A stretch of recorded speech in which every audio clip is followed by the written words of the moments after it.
of my perfect breasts. He lifted his gaze from my cleavage, his eyes hot and hungry. Then he flipped open his wallet and showed me his badge.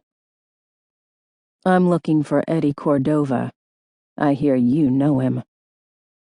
Just my luck. A cop.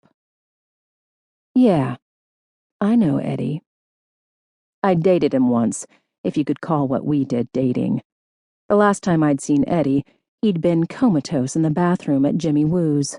I'd had to step on his wrist to get him to let go of my ankle."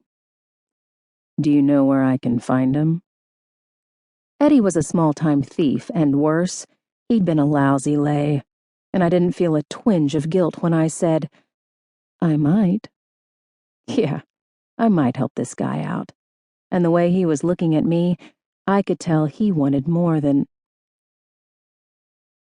The telephone next to Jane Alcott's computer rang, pulling her attention away from the screen and out of the latest installment of The Life of Honey Pie.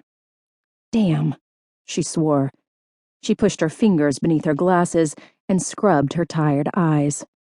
From between her fingers, she glanced at the caller ID and picked up.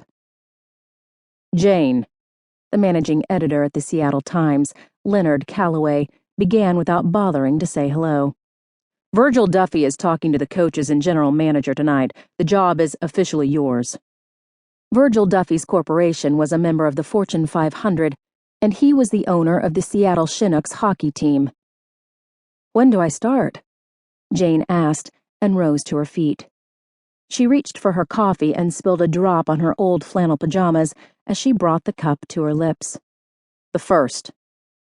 January 1st gave her only 2 weeks to prepare. 2 days ago, Jane had been approached by Leonard and asked if she was interested in covering for sports beat reporter Chris Evans while he underwent treatment for non-Hodgkin's lymphoma. The prognosis for Chris was good, but his leave of absence left the paper in need of someone to cover the Seattle Chinooks hockey team. Jane never dreamed that someone would be her. Among other things, she was a feature writer for the Seattle Times and was known for her monthly Single Girl in the City columns. She didn't know a thing about hockey. "You'll hit the road with them on the 2nd, Leonard continued. "Virgil wants to smooth over the details with the coaches, then he'll introduce you to the team the Monday before you leave." When she'd first been offered the job last week, she'd been shocked and more than a little puzzled.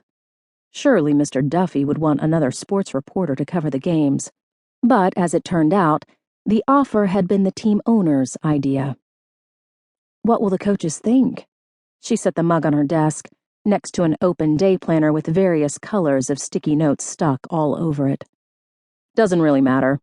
Ever since John Kowalski and Hugh Minor retired, that arena hasn't seen a capacity crowd. Duffy needs to pay for that hotshot goalie he bought last year. Virgil loves hockey, but he's a businessman, first and foremost.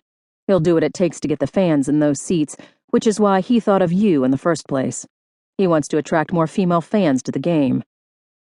What Leonard Calloway didn't say was that Duffy had thought of her because he thought she wrote fluff for women. Which was okay with Jane. Fluff helped pay her bills, and was wildly popular with women who read the Seattle Times. But fluff didn't pay all the bills. Not even close. Porn paid most of them, and the porn serials, The Life of Honey Pie, she wrote for Him magazine, were wildly popular with males. As Leonard talked about Duffy and his hockey team, Jane picked up a pen and wrote on a pink sticky note, "Buy books on hockey." She tore the note from the top of the block, flipped a page, and stuck it in her day planner beneath several other strips of paper. "And you have to remember you're dealing with hockey players. You know they can be real superstitious. If the Chinooks start losing games, you'll get blamed and sent packing." Great. Her job was in the hands of superstitious jocks. She tore an old note marked "Honey Deadline" from the planner and tossed it in the trash. After a few more minutes of conversation, she hung up the telephone and picked up her coffee. Like most Seattleites, she couldn't help but know the names and some of the faces of the hockey players. The season was long, and hockey was mentioned on King 5 News most nights.